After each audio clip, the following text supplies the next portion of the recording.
Narito na.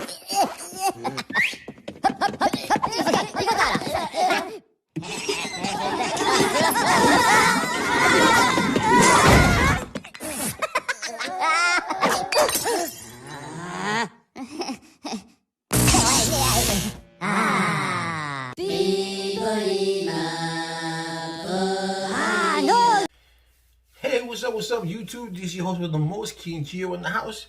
And I just gotta say, this needs to stop. But before I go into the next video that you're about to see about the whistleblower in Georgia and how Giuliani got stomped, make sure to subscribe to my channel, hit that like button, and hit that bell so you get notified when I, King Gio, uploaded a video.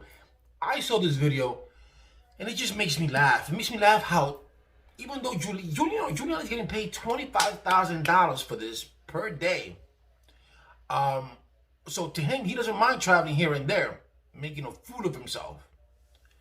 But this just tells you how low this administration is going and how they're getting debunked over and over and over and over again.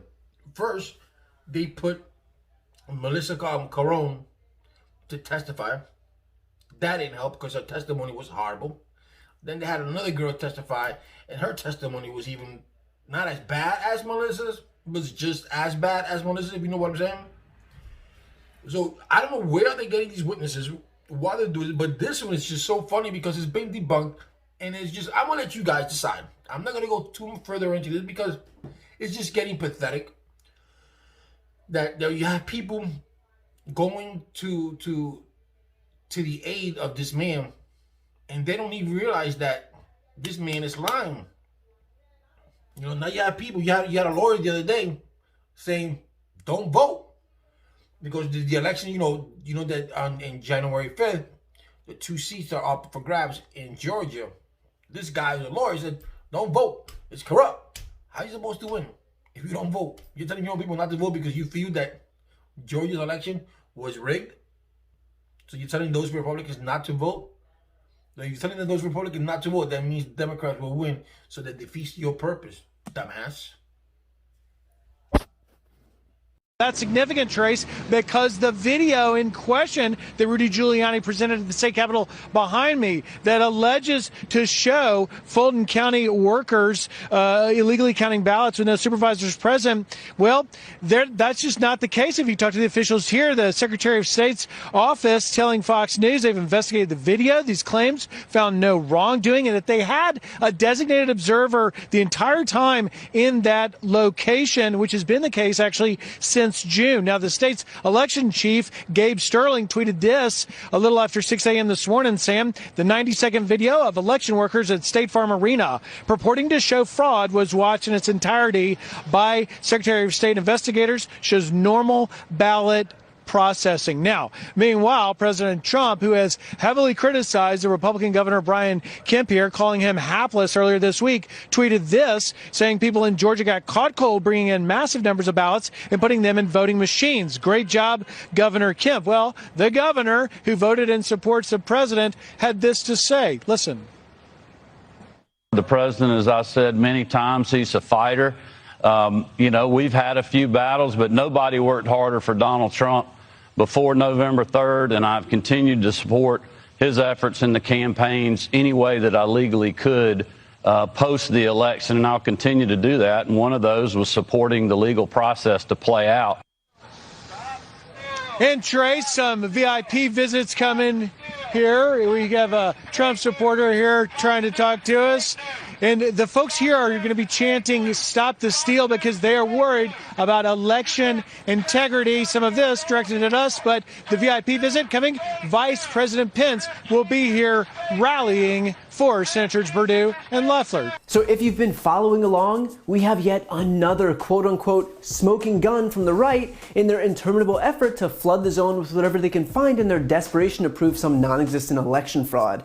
This latest 5-alarm fire "we got 'em" piece of evidence is a video of what Republicans are claiming are Democratic operatives taking out a suitcase of votes from under a table under the cloak of darkness in Fulton County, Georgia, after demanding that poll watchers leave the room. Only, surprise, turns out that's not the case. According to two high-level officials with the Georgia Secretary of State's office and a state elections board monitor who conducted investigations, there was nothing suspicious whatsoever about the video. First off, these were not suitcases, they were standard ballot containers. And beyond that, Francis Watson, chief investigator for the Georgia Secretary of State, said, quote, "There wasn't a bin that had ballots in it under the table. It was an empty bin, and the ballots from it were actually out on the table when the media were still there. And then it was placed back into the box when the media were still there and placed next to the table." As far as the ballots were concerned, those inside the container had already been removed from their envelopes and processed while election observers for both the GOP and the Trump campaign were present. Gabriel Sterling, Georgia's voting system implementation manager and a Republican, said, quote, "If you look at the videotape, the work you see is the work you would expect, which is you take the sealed suitcase-looking things in, you place the ballots on the scanner in manageable batches, and you scan them." And finally, the media and observers didn't leave because they were told to, they left once the opening of envelopes was completed. And they were free to return any time, although Georgia law doesn't mandate that they be present for the counting. Watson explained, quote, "Nobody told them to stay, nobody told them to leave, nobody gave them any advice on what they should do, and it was still open for them or the public to come back into view at whatever time they wanted to, as long as they were still working." This is nothing more than Republicans making a mountain out of a molehill to advance their own agenda. But this is what Republicans do. They point to something completely innocuous, add spooky commentary, and all of a sudden it is the scandal of the century. Just like the quote-unquote vote dumps that they pretended were thousands of ballots that miraculously appeared for Democrats. In reality, when populous jurisdictions report their totals, they do it in batches, and because they're population centers, those totals are going to be high. Getting a huge dump of votes isn't evidence of fraud, it's evidence of votes literally being counted. It is what an election is. Large numbers of votes come from places where there are a large number of voters. A 9-year-old could understand this concept, but apparently Sean Hannity's audience can't. There's the claim on the right that there was 120% turnout in Detroit. Only, according to Detroit's own government website, out of the 504,714 registered voters in the city, 250,138 voted. That's not so much 120% as it is 49.5%. There's the claim that ballots were being run 8 to 10 times in the counting machines. But if they were being run 10 times, that would have shown up in the hand recounts or audits. And all of the recounts that took place, from Pennsylvania to Georgia to Wisconsin, had results that only validated the original results, meaning ballots were counted once and they were counted correctly. Republicans claim that Dominion Voting Systems voting machines were all rigged. And this is all predicated on the conspiracy theory that Dominion Voting Systems is owned by the company Smartmatic.